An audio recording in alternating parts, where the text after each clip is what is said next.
Okay, so you want to buy a golf course.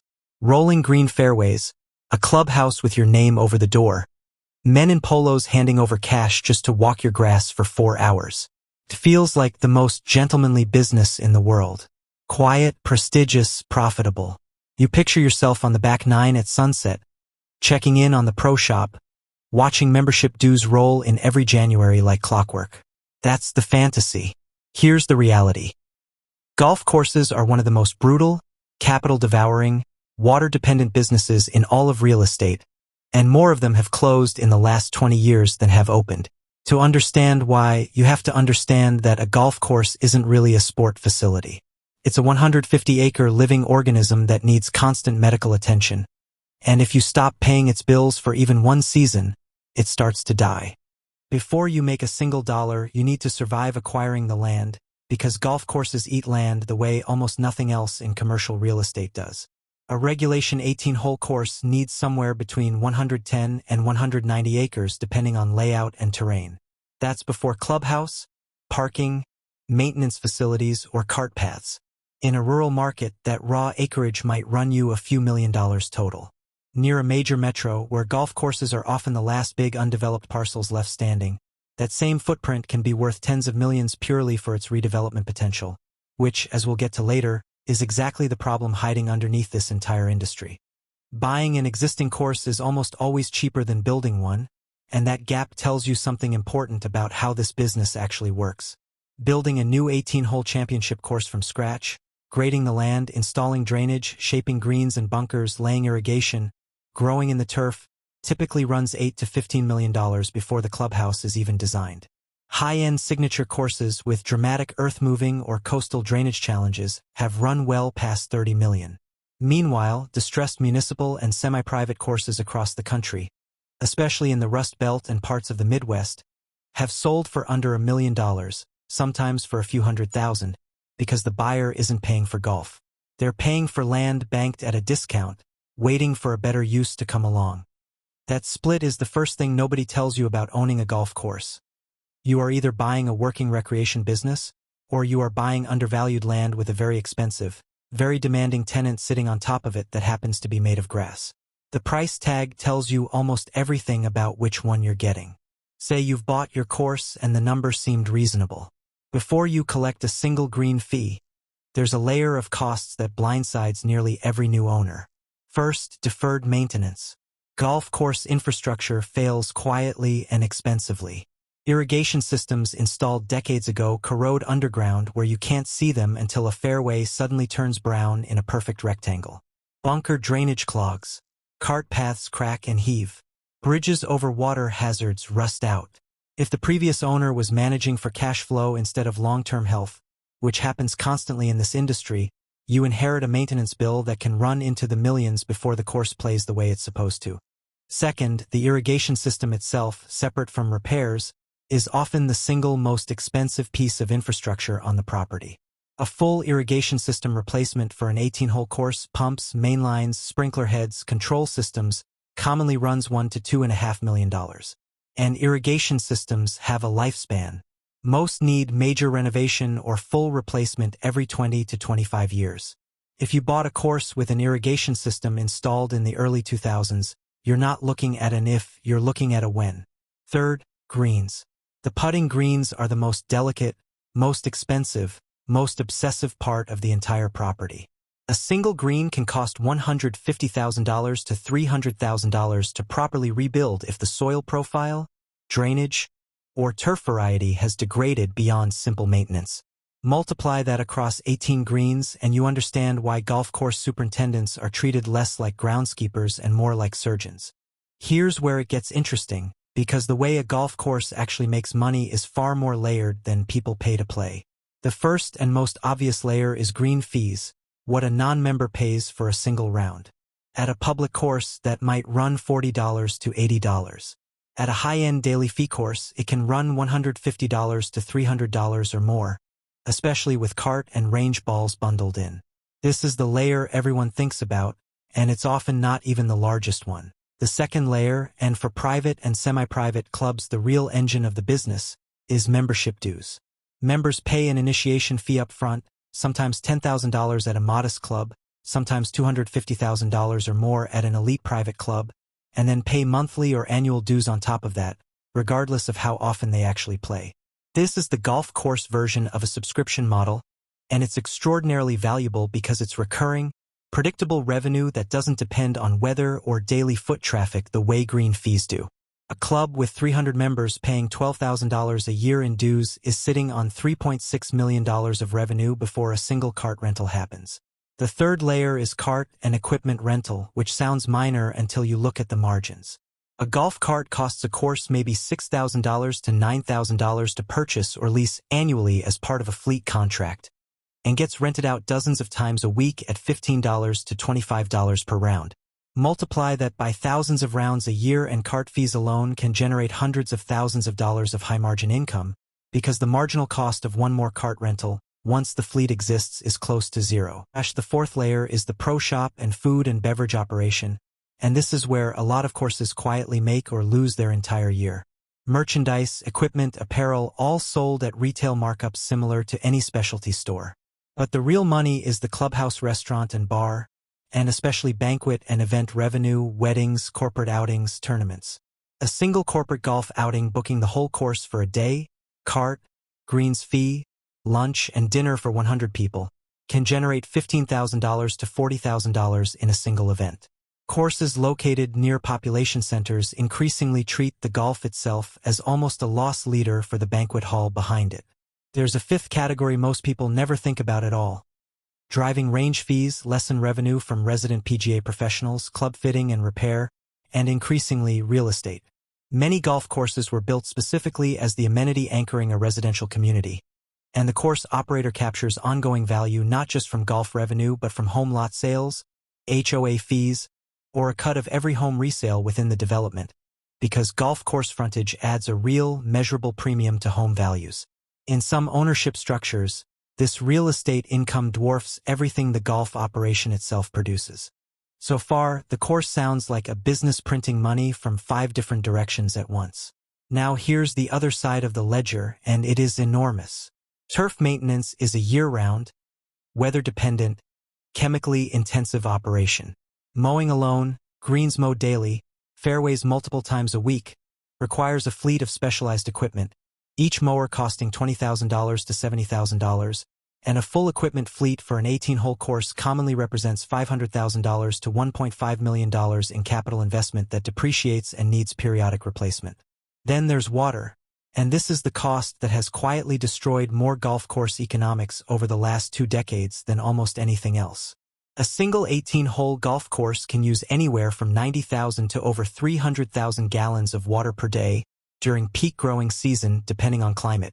In drought-prone regions of the American Southwest, water costs and increasingly water availability itself have become existential threats to the business model, not just an operating expense.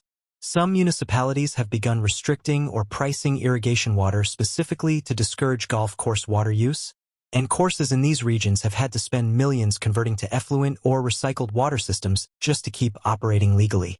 Add fertilizer and chemical treatments to fight fungus, pests, and weeds, which on a well-maintained course can run $80,000 to $150,000 a year. Add labor, because turf maintenance crews, unlike office staff, can't be automated away, a superintendent, assistant superintendents, and a seasonal crew of a dozen or more groundskeepers working dawn to dusk. Add property taxes, which in growing suburban markets have risen sharply precisely because the surrounding land the course sits on has become so valuable for other uses. And here's the trap almost nobody sees coming until they own the place. Golf course maintenance costs don't meaningfully shrink when play declines. The grass doesn't know your membership numbers are down. It still needs to be mowed, watered, and treated whether 10 people played that day or 200. Revenue is variable. The agronomic cost structure underneath it is almost entirely fixed. Before we get to how golf courses die, it's worth understanding how they were designed to make money in the first place, because it explains almost everything about the layout choices you see on every course in the country. The man most credited with modernizing American golf course design and the business model behind it was Robert Trent Jones, an architect who, across a decades-long career, designed or redesigned hundreds of courses and helped popularize the idea that a golf course could be built specifically as the centerpiece of a real estate development, not a standalone recreation facility. He understood that a fairway isn't just a playing surface, it's a marketing device. Homes built along a fairway command a premium over identical homes a few streets away. Clubhouses positioned at the highest point of the property aren't there by accident. They're there so every member's first view of the course, every single time, sells the lifestyle before a single shot is hit. None of this was decorative. It was designed to convert a recreational asset into a real estate multiplier, and that single insight built an entire industry around golf course communities, from Florida to the desert Southwest to the Carolinas. Now here's the structural risk running through the whole business, and it's best explained through what actually happened to American golf starting in the 2000s. Golf participation in the United States grew steadily through the 1980s and 1990s, driven partly by a construction boom that added thousands of new courses to the country, much of it fueled by the golf-anchored real estate development model Robert Trent Jones helped pioneer. Then participation growth stalled, and starting in the mid-2000s, the number of golfers in the country began shrinking while the number of golf courses kept climbing for several more years before finally turning over into net closures. For roughly a decade and a half, more courses closed in the United States than opened, in some years by a ratio of 4 or 5 to 1. Here's why this mattered so much more than a simple decline in customers. Remember, the fixed costs, irrigation, mowing, staffing, taxes don't drop when rounds decline. So a course losing 20% of its play doesn't lose 20% of its profit. It can lose all of it because most of the cost structure was never variable to begin with. And once a course starts deferring maintenance to survive, the product gets worse, which drives away the golfers who are left, which accelerates the very decline that caused the deferred maintenance in the first place. That's the trapdoor. The course looks fine from the parking lot on the day you buy it.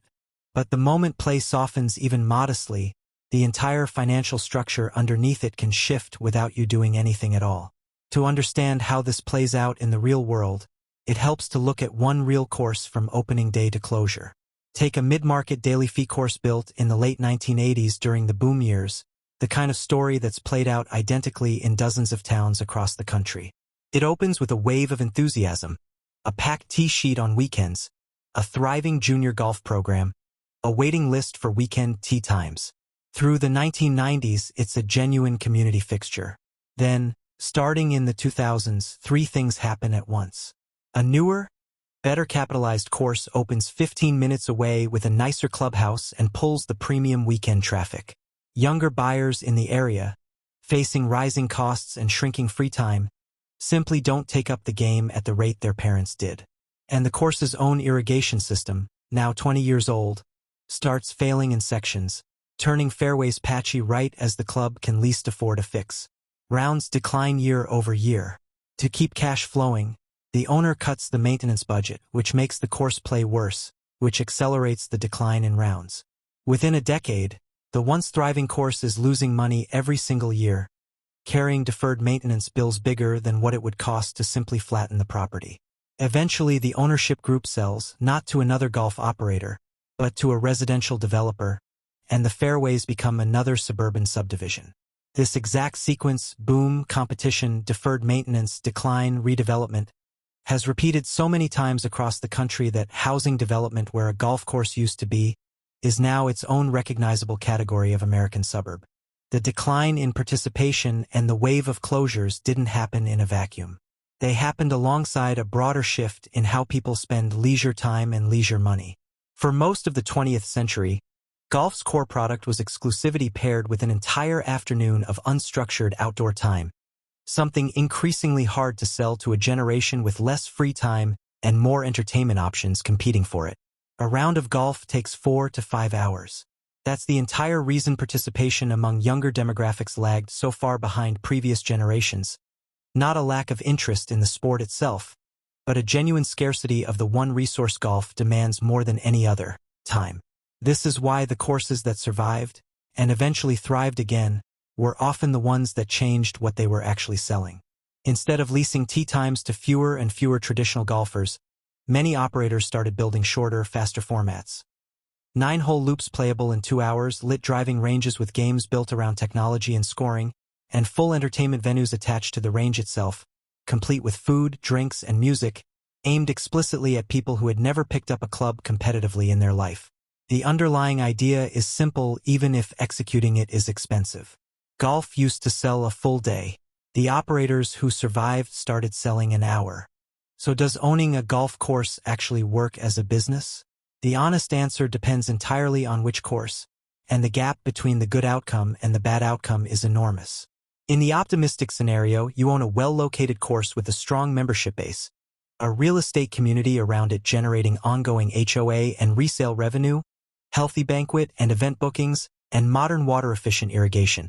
In that case, dues, green fees, food and beverage and event income together produce steady, diversified cash flow, and the surrounding real estate keeps appreciating precisely because the golf course exists.